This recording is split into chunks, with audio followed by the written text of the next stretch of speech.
காக மன்றாடுகின்ற ஒரு ஜெபம் கத்தோலிக்க நடுநிலை தந்தையர்களால் உருவாக்கப்பட்டு நம்முடைய இந்த அன்னாள் மேல்நிலைப்படைய தாளாளர் ஜான் போஸ்கோ அவர்களால் நம்முடைய பேராயரிடம் ஒப்புதல் பெறப்பட்டு 4000 பிரதிகள் இந்த 3 மறை மாவட்டத்திலும் வழங்கப்பட்டு மக்களால் வேண்டப்பட்டு வருகிறது. அதில் குறிப்பாக செய்யூர் பகுதியிலும் திருவண்ணாமலை பகுதியிலும் புதுவை பகுதியிலும் உள்ள கிராமங்களில் நவநாளிலிருந்து இந்த ஜெபத்தை ஜெபித்து வருகிற நினைவுகளை பதிவு செய்திருக்கின்றோம். தந்தை டிஜியினுடைய நியூ லைஃப் ஓப் என்ற பத்திரிகையை திண்டிவன நடுநிலைப் பள்ளியிலிருந்து அவருடைய குறிப்புகள் புத்தகம் கிடைக்கப்பட்டுள்ளது.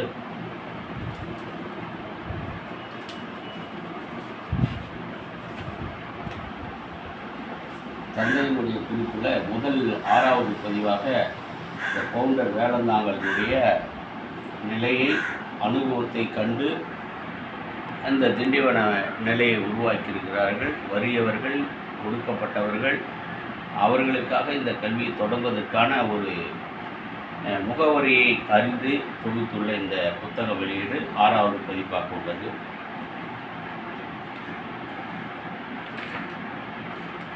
சுகம் தரும் திருமறை என்ற நூலில் விபலித்தை உண்மைப்பாட்டிலும் சின்ன குறிப்பிடத்தை உண்மைப்பாட்டிலும் கவிதையிலும் வெளிவந்த ஒரு தொகுப்பு. இதை தொகுத்திருக்கின்ற நான் தொகுத்துள்ளேன்.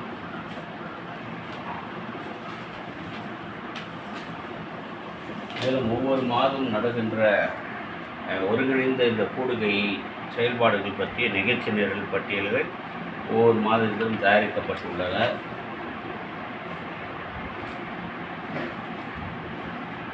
த நியூ ஓப் என்ற ஐசக் என்பவரால் வெளியிடப்பட்ட இந்த தந்தை பற்றிய குறிப்புகள் தாமஸ் கவான் பண்புடைய 100ஆண்டு விழா நினைவு மலர் 1989 வெளியிடப்பட்ட புத்தக ஆவணங்கள்.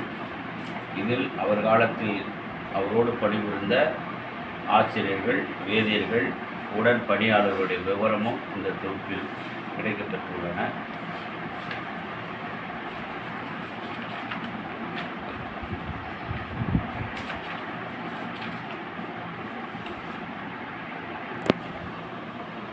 வள்ளலே வாழ்க வாழ்க என்ற ஒரு புத்தக குறிப்பு. இதை பல்வேறு நிலைகள் தொகுத்து வழங்கியிருக்கின்றார்கள். அதனுடைய குறிப்புகள் அந்த திண்டிவனத்தில் அந்த காலத்தில் அவரோடு பணிபுரிந்து ஆசிரியர்கள், அந்த தந்தையர்கள் பற்றிய புகைப்படங்களுடைய தொகுப்பு.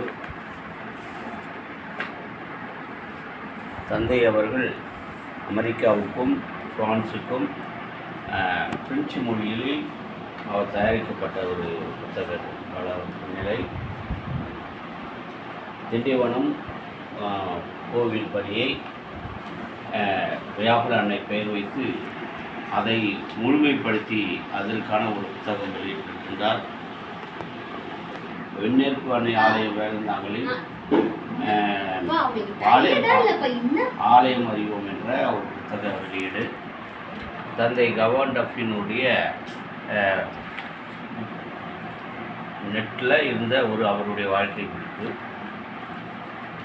ஒளிந்து ஜெபிப்போம் என்ற பல கிராமங்களில் 3 பேர் ஒன்றிணைந்து ஜெபம் திருப்பலியும் கொடுக்கப்பட்ட பதிவுகள்.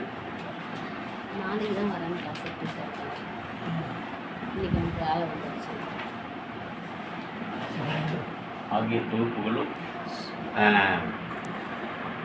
டிஜியினுடைய யூடியூபில் 300 பதிவுகள் பதிவு செய்யப்பட்டு சாட்சிகளாகவும் 3 தலைமுறையிலும் அவர்களை பல்வேறு இடங்களில் தொகுத்து அவர்களை பதிவு செய்யப்பட்டு யூடியூபில் பதிவு செய்யப்பட்டுள்ளது.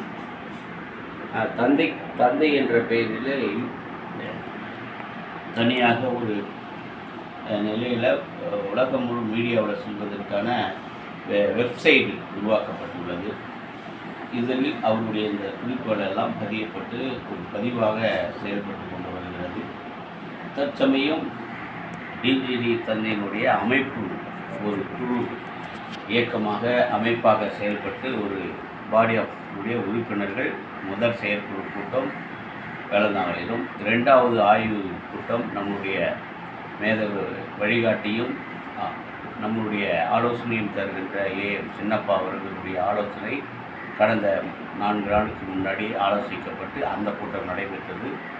வருகின்ற 27ஆம் தேதி தேனிமலையில் இதற்கான முன்னாயத்தம் செய்யப்பட்டு அந்த குழு ஒருங்கிணைந்து பொறுப்பாளர்கள் அமைப்பு சார்பெல்லாம் இணைந்து வருகின்ற அக்டோபர் நவம்பர் மாதங்களில் ஜெபமாலையின் எண்ணிக்கை 153 உறுப்பினர்கள் ஒருங்கிணைந்து ஒரு நாள் கருத்தரங்கு திண்டிவனத்தில் நடத்துவதற்கான ஏற்பாடுகளை செய்யப்பட்டுள்ளது. இதை அனைவரும் பகிர்ந்து அதில் கலந்து கொண்டு மக்கள் இறை வழியில் அந்த இறை அனுபவத்தையும் பெற்றுக்கொண்டதை அவருக்காக வேண்டவும் அவரிடம் மன்றாடவும் இந்த மக்கள் இயக்கமாக இது தொடர்ந்து நம்முடைய தந்தையார் கடவுளுடைய இறை ஆசிரோடு பரிசுத்தாவினுடைய துணையோடு அன்னை மரியாளுடைய பரிந்துரையில் இந்த இயக்கம் எப்படி செயல்பட்டு வருகிறது என்பதையும் இதில் நாம் 3 தலைமுறையாக தந்தையால் கல்வியாலும் இறை விசுவாசத்திலும் இறை நம்பிக்கையிலும் விவிலியத்தினுடைய மறைக்கல்வி போதனையிலும் நாம் வளம் பெற்று ஒரு ஆன்மீகத்தில் வளர்ச்சி அடைந்ததை நன்றி கூற முகத்தால்தான் இந்த இயக்கம் செயல்படுகிறது. ஆகவே இதில் அனைவரும் இந்த பற்றாளர்கள் இணைந்து தொடர்ந்து தந்தையை இறைவுடைய நிலைக்கு உயர்த்த வேண்டும், அவரிடம் மன்றாடி கல்வி வளம் பெற வேண்டும் என்பதை சாட்சியாகவும் பகிர்ந்திருக்கின்றார்கள். இதை விரிவுபடுத்தி செயல்படும் திட்டமிட்டர்களும் அனைவரும் ஜெபிப்போம். ஜெபமே ஜெயம். நன்றி, வணக்கம்.